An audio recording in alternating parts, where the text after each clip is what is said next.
మన పాఠశాల యాజమాన్య సభ్యులైన ఆనంద్ రెడ్డి సార్ గారు మరియు చంద్రశేఖర్ రెడ్డి గారు సార్ గారు, ఇంకా నా తోటి ఉపాధ్యాయులందరికీ నమస్కారం. ఈనాడు మనకు అపూర్వమైన పర్వదినం. ఎందుకు అంటే ఆర్యభట్ట అనే నందనవనంలో మొలకగా అంకురించి, మొక్కగా ఎదిగి, మొగ్గలు తొడిగి వికసించిన ముద్దులోలికే మన చిన్నారి పూల పరిమళాలను ఆస్వాదించడానికి ఇక్కడ మనమందరము ఏకంగా ఒకటి చేరాము.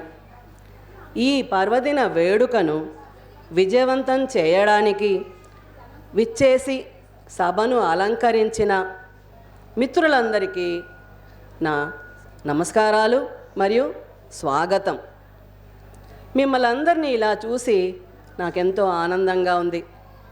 ఇక్కడున్న అమ్మ, మన చిన్నారుల యొక్క అమ్మ, నాన్నలు, తాతయ్య, నానమ్మలు, అమ్మమ్మలు అందరూ విచ్చేసి చూడముచ్చటగా అందరికీ మిమ్మల్ని అందరికీ చూసి ఆనందంతో, అంతేకాకుండా మన పాఠశాల తరపున మీ అందరికీ స్వాగతాన్ని తెలుపుకుంటున్నాను. అమ్మ, నాన్న, అమ్మమ్మ, నానమ్మ, తాతయ్యలు ప్రేమకు, అనురాగానికి ప్రతీకలుగా చెప్పబడుతోంది. కుటుంబం అనే భవనానికి పునాదులు మీరే. భవిష్యత్తులో మీ పిల్లలు ఎదిగి అభివృద్ధి మార్గంలో పయనిస్తూ వృద్ధి చెందుతూ ఉంటే ఆనందించేది మీరే. మనవరాళ్ళు, మనవలు పుట్టారనే విషయం తెలియగానే వాళ్ళను భుజాలకు ఎక్కించుకొని వాళ్ళ బుడిబుడి మాటలు, బుడిబుడి నడకలు, ముద్దు మాటల్ని వీక్షించి ఆనందించేది మీరే. మీరంటూ మీ సహకారం అంటూ లేకుండా ఉంటే ఈనాటి చిన్నారులు ఇంత ప్రగతిని సాధిస్తారా అన్న ఒక అనుమానం మొదలవుతుంది. అందరి సహకారంతోనే ఈ కార్యక్రమాన్ని మనం మొదలు పెడదాం.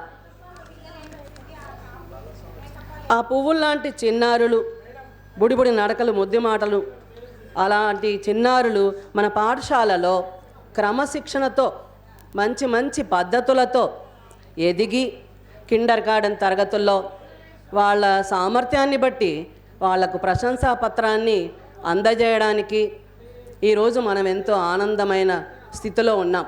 వాళ్ళు కూడా ఎంతో ఆనందంగా అందుకోవడానికి సిద్ధంగా ఉన్నారు. ముఖ్యంగా ఈరోజు ఆ చిన్ని పిల్లలు, ముద్దులకే చిన్నారులు వాళ్ళ కుటుంబ సభ్యులతో ఈ కార్యక్రమాన్ని జరుపుకోవడం ఎంతో అపూర్వంగా మనం భావిస్తున్నాం. ముఖ్యంగా పిల్లలు విద్యార్థి దశ నుండి మంచి అలవాట్లతో తల్లిదండ్రులను, పితామహులను, తోటి వారిని గౌరవించే మంచి అలవాట్లను పెంపొందించాలన్నదే మన ఆర్యభట్ట పాఠశాల ఉన్నత ఆశయంగా మనం భావిస్తున్నాం.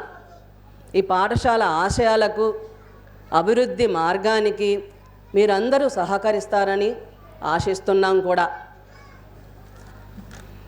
ఇంతటి గొప్ప వేడుకను, పండుగను మనమంతా కలిసి విజయవంతం చేసుకుందాం. చిన్నారుల భవిష్యత్తు బంగారు బాట కావాలని ఆశీర్వదిద్దాం. ఈ రోజును మిమ్ములను గురించి ఇంకా ఎన్నో విషయాలు మాట్లాడాలని ఆశగా ఉన్నా కూడా సమయ భావనను అనుసరించి ఇంకా మాటల్లో వివరించలేకపోతున్నాము. ఇంతటితో నా సంభాషణను ముగిస్తున్నాను. ధన్యవాదాలు. మీ అందరికీ అవకాశం నాకు కల్పించినందుకు, యాజమాన్యానికి ఓపికగా విన్నందుకు మీకు కూడా ధన్యవాదాలండి.